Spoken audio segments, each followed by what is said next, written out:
Do you want to learn the tricks that top leaders use to get the most out of themselves and their teams? Well, Naftali Hoff is here to help. Lead to succeed. Picks the brains of top leaders to learn about their challenges, insights, and best practices. Here's Naftali. Hello, Lead to Succeed Nation. It's Naftali Hoff, and welcome to Lead to Succeed, episode 138. Today, I have the pleasure of speaking with Hooman Motevalli. Hooman is a senior business analyst and in-demand consultant for high-level blockchain and AI software teams. He is the director of HSP Holdings, an IT-based company investing in intelligent blockchain and DAO-Metaverse startups. He also works to improve the qualities of tech and business teams through his Converting Confusion to Clarity training program. Hooman is a macroeconomics expert and author of Don't Be a Crab, a practical guide to building strong, joyful relationships. Hooman, so glad to have you on the show today. Hello, everybody. So yeah, it's my pleasure. Thank you so much for having me on your show. Thank you so much. My pleasure. Okay, so let's dive right into it. Tell us a little bit about yourself and how you got here. Sure. So yeah, right now I just know myself as a confusion trainer. So it means that all the time I've been confused in my life, probably like many other people on the planet. So actually I found that, yeah, this type of confusion inside my head is a big hinder or barrier to know myself, know my world and progress throughout my life. So before you continue, I don't mean to cut you off so early, but you started in a place that was actually interesting to me, and if I'm being very honest, a little surprising. Tell me what you mean by coming in, so to speak, as a confused individual. I forget your exact language. What's the backdrop of that and the context that'll give us maybe a better understanding of your journey from where you were, the state of confusion that you're starting to describe, and where you are today? Definitely. So it was due to several events happened to me in my life. Firstly, I was a soccer trainer in UK. I found that, okay, I'm putting a lot of efforts and time and energy to my team, team members or club, but I don't get good results. So I found that there was a problem there. So probably coming from my head as a coach to teammates. Also, it happened in tech teams again when I was in Germany and United States. Leading tech teams. Again, I found that, oh, okay, it's still I'm working hard to train my team members and technical guys and other type of guys and sales and marketing, etc. But still, again, like football or soccer, we are not getting good results. At least it was not fit to my expectations, because my expectation was much higher than with the people there were going to just deliver something as tech side of just playing football as a game, and finally the results were not important that much to them because just getting paid and the earning was at a good level, so they didn't care that much. So just being upset from losing a game in just several minutes, several days, and then done. So before you continue, if I may ask, just to clarify what I'm understanding, are you saying that you had experiences both as a soccer coach and then later on, again, I'm translating, UK would call it football, but for us Americans, as a soccer coach and then as a leader at your business, where you felt that you were not getting the most out of your people, and you felt that the reason for that is because you weren't fully clear internally, or there was something going on with your communication, and the result of that was a less than ideal outcome for those that you were leading. Is that correct?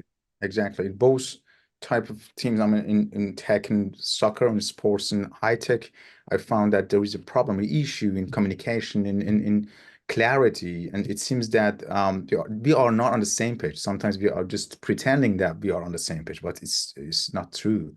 So yeah, all the time was in my mind that, oh, something is wrong, but I didn't know what is wrong exactly, how I can overcome.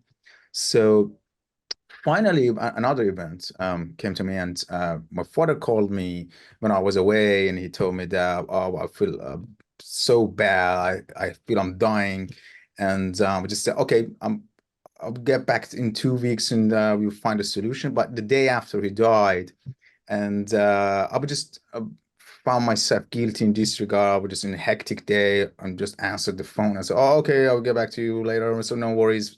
And yeah, there was a big concern there. I was saying that, "Oh, no worries." So again, this is lack of clear communication.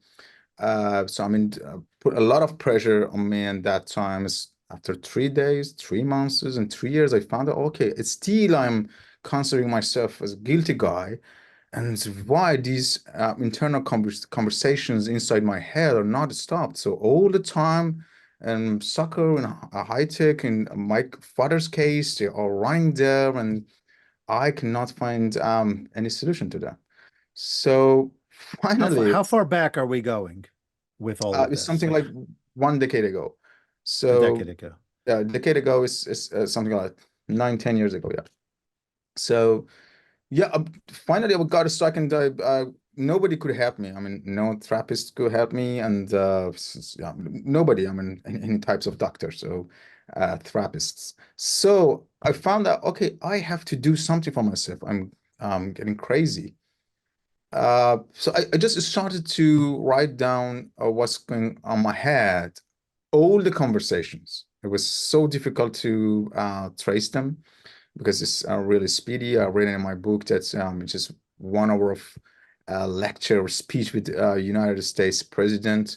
It just takes 3 minutes inside everybody's helps. So I mean, it's in head. It takes just 3 minutes. There, we speak loudly. Even with president, it takes something like 1 hour. So after writing all of them, I mean, in several weeks, I found that they are terrible. They're terrible because uh, normally we cannot trace them. We are not good observers of what's going on in head. If I may for a second, I just want to make sure I got that word. So you said the word was terrible that you just said? Yeah, exactly. It was What terrible. what was terrible? The journaling that you were doing? Yeah, so I mean, the traps or the nodes, I mean, inside the conversations, I found that, okay, what I'm talking about. I mean, jumping from this conversation to another one and then getting So back you to, didn't like it wasn't the notes that were the problem, it was the actual substance of the journaling that you were upset about. Is that what you're saying? yeah, but it was not just one a specific event. So it was not obvious to me before, I mean, before writing. Uh, it was not obvious to me that, okay, I'm jumping all the time from various events and getting myself crazy.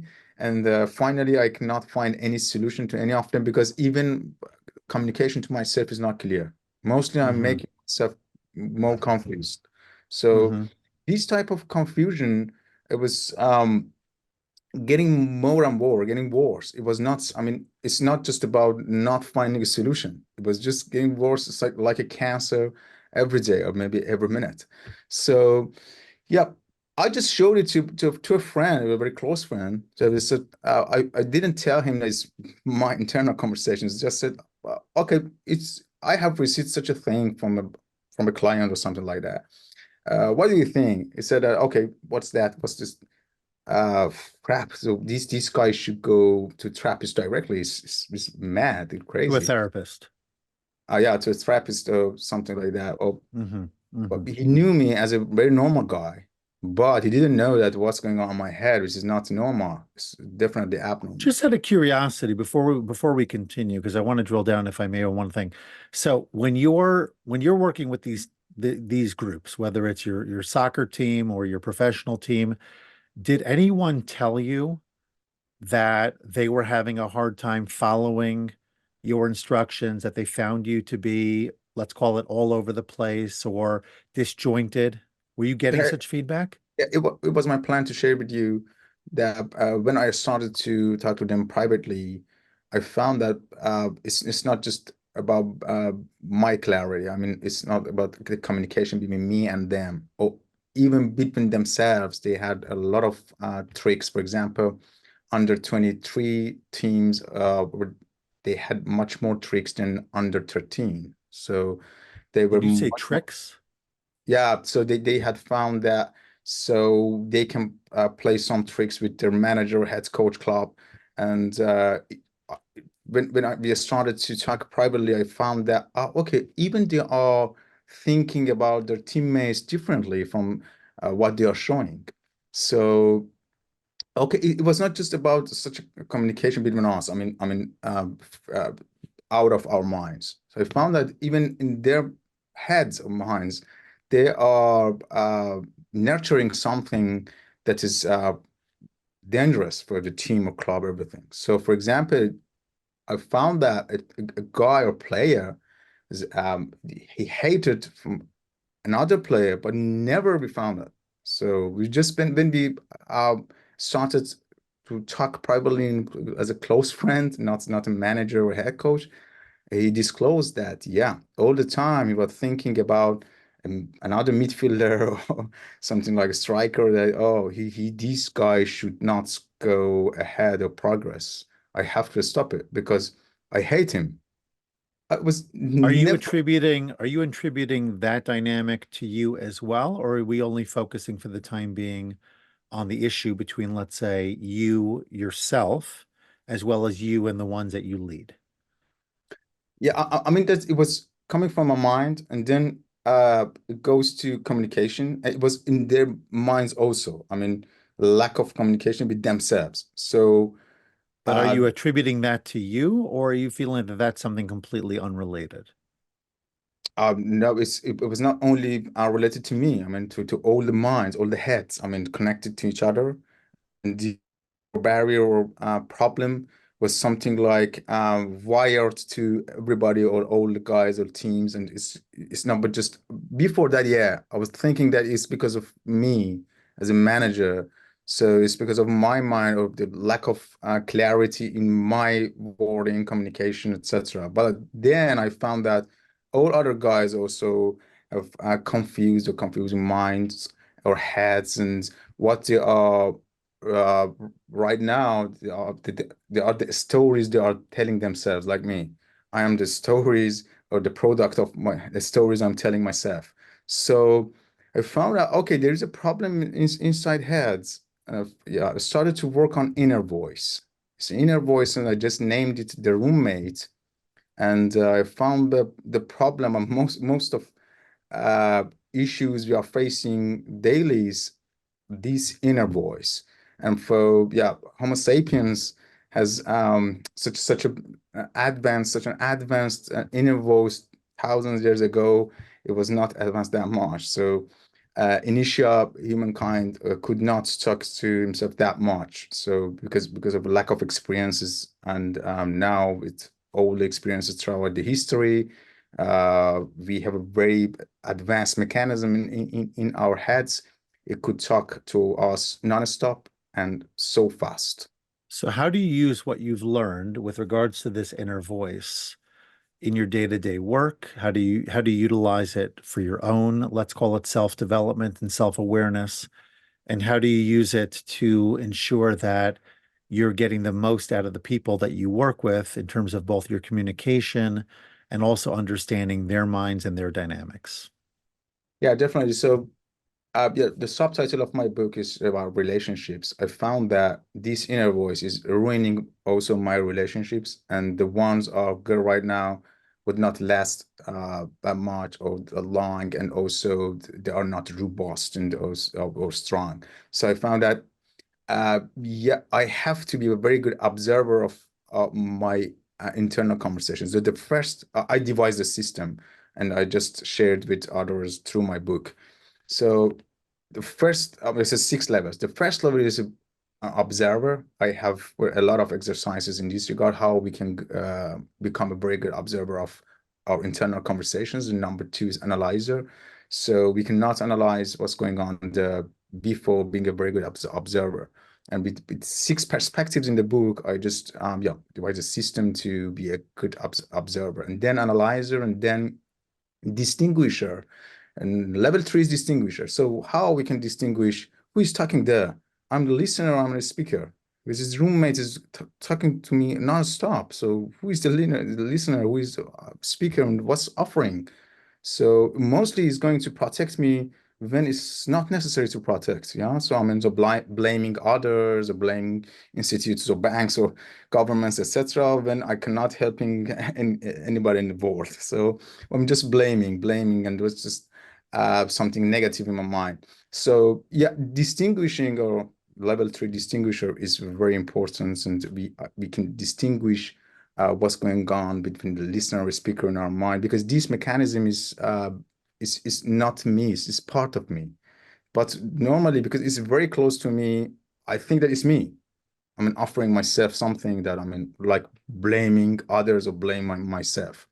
So number 4 after distinguishing is, yes, now it's time to being a manager. That's why we have a lot of problems in our world, because normally people are manager before observing themselves. They are just observing numbers, employees, others, but not observing themselves inside and outside. So, and number 5 is true server.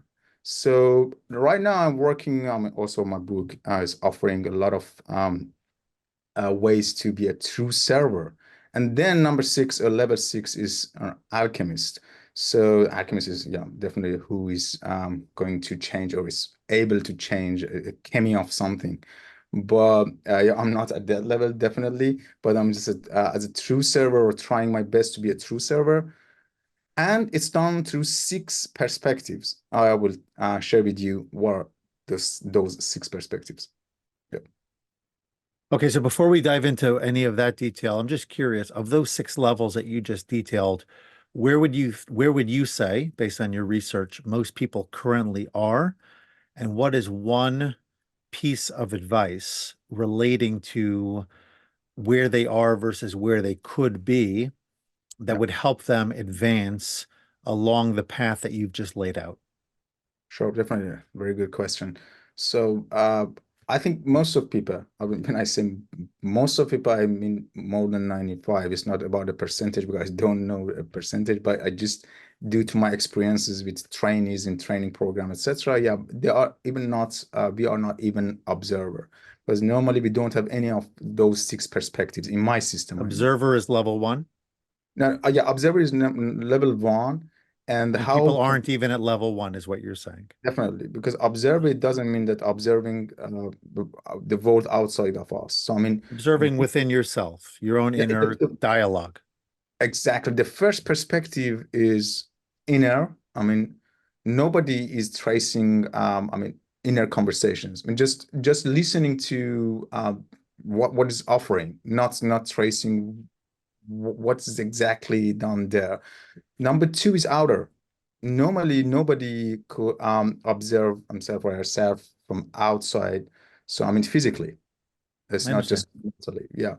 And Just curious, between I don't know how much you intersect with the introvert extrovert continuum, but would you say that, I mean, my guess, if I had have a hypothesis here, I would speculate that introverts are likelier to be better observers than extroverts, just because they tend to be more inner focused than outer focused, as opposed to extroverts. I'm curious to know if you find that to be the case, or you don't really focus on that particular question.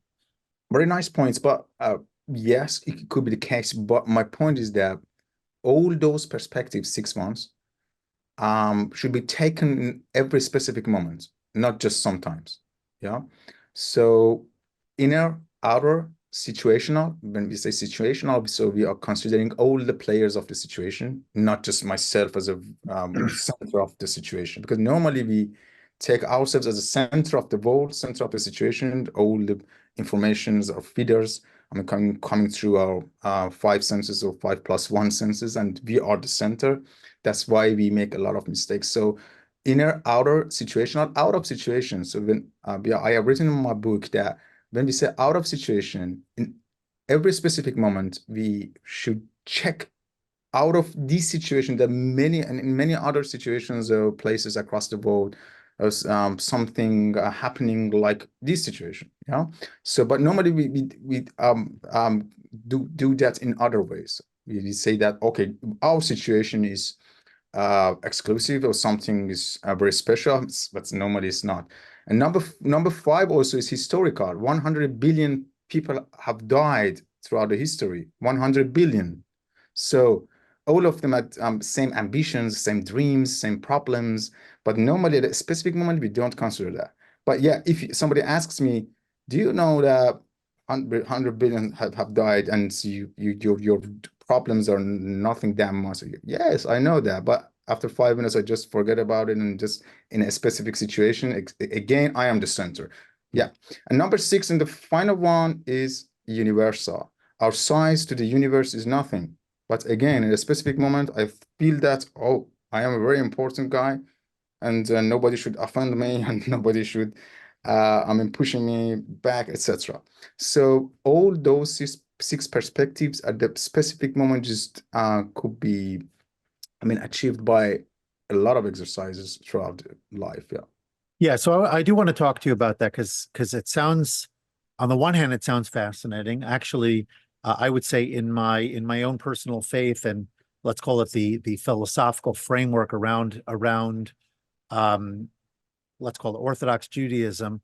A lot of these ideas of going beyond oneself, understanding the enormity of the world, the enormity of history, understanding yourself as a relative small entity, and yet simultaneously believing that the world, that creation was justified just because of my existence. It's an interesting paradox, if you will, as you think about it. I don't want to get too far down this rabbit hole, but I guess what I'm trying to figure out is as follows. When I ask people who I work with in my coaching capacity to accomplish X, whatever X might be.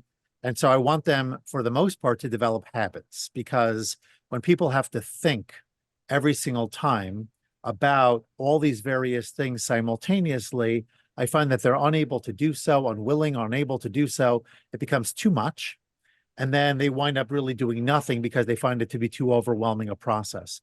So we focus on certain things, we try to develop automaticity, etc., and then you move on to the next thing. So the question that I have for you is, if I'm trying to keep in mind all of these levels simultaneously, right? All this awareness, the inner, the outer, the universe, history, all of this stuff, that seems like a lot. And I think the average person who's trying to just get through his day will probably find that to be too tall an order. So how do you advise people to get to a point where they can, in fact, become more self-aware, the inner dialogue, the external aspects of it, how it's affecting other people, et cetera, and simultaneously keep in mind all the different other components that you talked about thus far? Yeah. Let's make it simple. So for a while, something like 6 months, I just checked how often I blame myself and others. And from start, 7, 8 years ago. If you asked me at that time, how often do you blame? I'll say, okay, once a week, twice a week, but with no gauging. Is when I started to measure something, in my head. So it was not just 2 times, it was just 20 times. 20 times, seriously. I'm blaming clearly an institute, a bank, a relative, a friend, myself, etc. 20 times. It was terrible. 20 times blaming. Just taking me out of my comfort zone. I'm just thinking I should blame someone or something to release myself. So I started just to work on these parts, blaming. Before being a very good observer, before getting to any level, any exercises. So I have put a lot of exercises in the book, but before that, I couldn't do any of them. So I personally suggest to find the list of not to-dos firstly before any to-dos list. All of us have to-dos list all the time for today, for the week, for the months, etc. But never we consider any not to-do list. What we should not do firstly. So when I have a lot of to-dos list and still I'm blaming simultaneously. So at the same time I'm blaming many other things. But yeah, I have a very good to-dos list, and I think that I'm working on them very good. If I'm successful with them, taking all of them, still something in my mind is as a very, very big barrier. I would say that blaming is not I mean, it's not kidding. So it's a big hinder in our life. So I have added a not to-do list. It's a very simple list before becoming observer. And so for exercising that, what we should not do, firstly, stop blaming. How we can stop it? For example, Brené Brown says that clear is kind, unclear is unkind. Okay, so something like billions of people are religious across the world. They have a lot of exercises, but the point is that they don't do that. I mean, they are going to do very special parts of the, I mean, that religion. They don't do, I mean, they don't go deeply to what not to, but if I am blaming all the time and still I'm just praying in my religion, so I'm doing the list of to-dos, to-dos list, but still not to-dos list is not considered. You should work on not to-dos or not blaming, and then at the same time go for praying.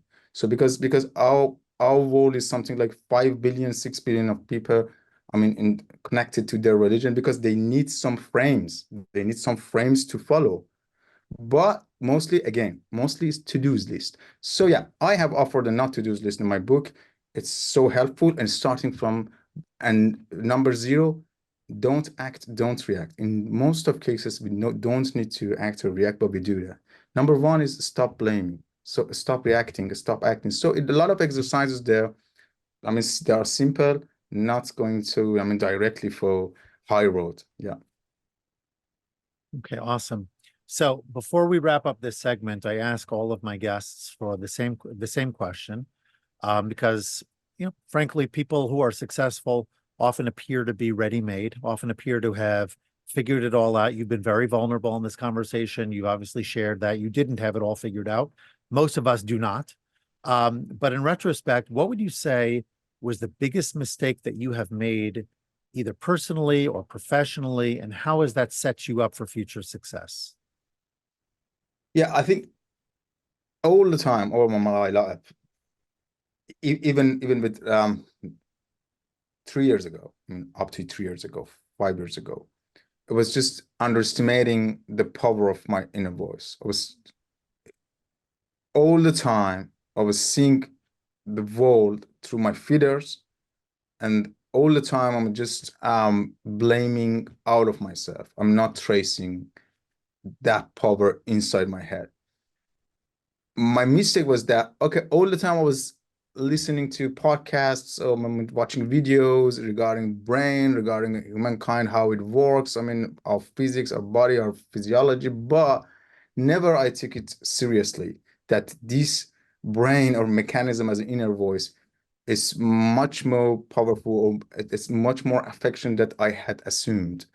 It was just, yeah, seeing the world, not, I mean, through inner perspective, but only as a center of the world. And as a recap, so as a centric perspective or viewpoint was a big mistake for me. And I have missed a lot of opportunities in my life because of that centric viewpoints or perspective. And how did that position you for greater success, that awareness? So again, if somebody has a really good volition to do that, I mean, just going out of ourselves as a centric creature of the world around living on the planet.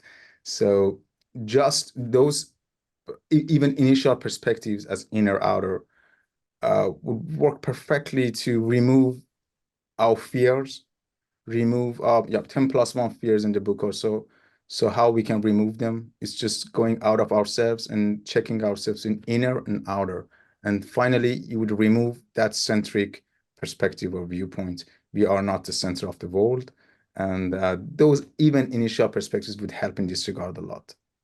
All right, so it's time for rapid fire. We keep the answers short and sweet. And let's have a little bit of fun here. Let's begin with the funniest mispronunciation of your name. Yeah, so in UK, it was mostly because of the accent. Yeah, it was since we were human. A human was Human. human. Sometimes they were calling me human. I would just not answering. No response from me. Human, I'm talking to you. Uh-huh. Okay, you're Uh-huh. saying human. Sorry, sorry. Yeah, I say human. Yeah, it was a very nice. I know you've been around a little bit. Three places you'd like to visit for the first time. So sorry again, please. I didn't get. Three places you would like to visit for the first time. For the first time. Uh, Definitely. Tibet. Tibet is the very first place I want to visit in the future, and also uh, Peru, Machu Peru. Picchu. Yeah, Machu Picchu. Okay. And finally, the Sahara in Jordan, which is very important to me, is because of the ancient cities there in Jordan. Yeah. Your favorite time of year. Definitely spring. Something that most people don't know about living in Germany, but should. So it's very important to know that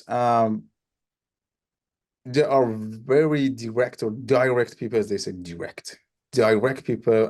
In most cases, they don't mean that. So it's a very nice paradox because they are going to mean that, but they cannot be there because firstly they offend, at least if you are not German, so they take it offensive.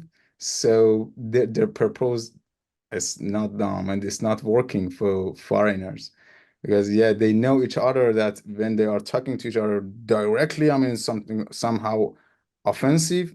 Okay, it's not the case. So they are just sharing something directly. But it doesn't work for for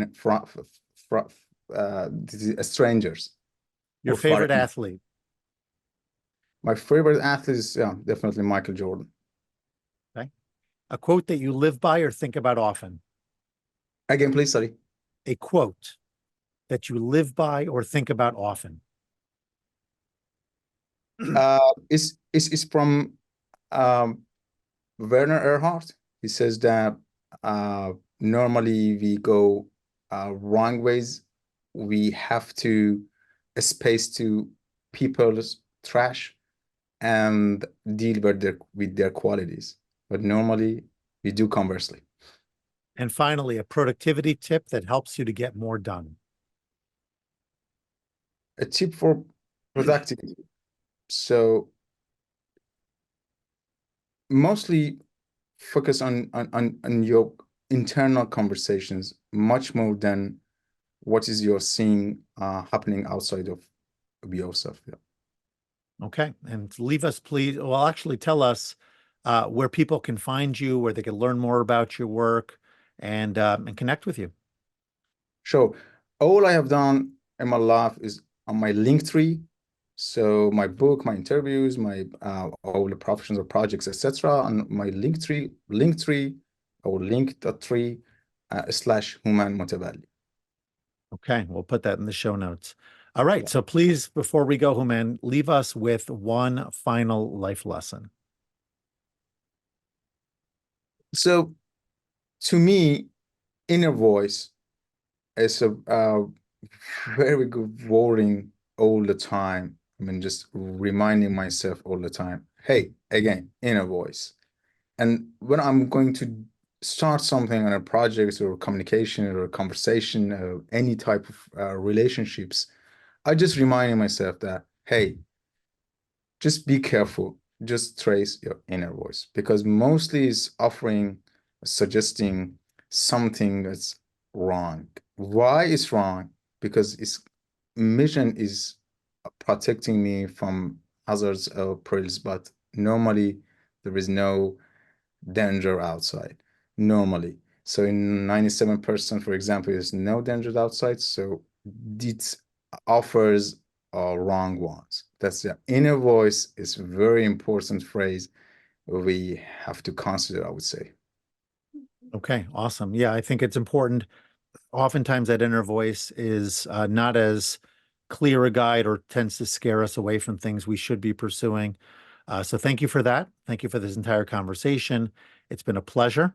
And I do hope that those who are hearing our conversation will not only reach out to you, but grab a copy of your book. It sounds like there's a lot of wisdom in there.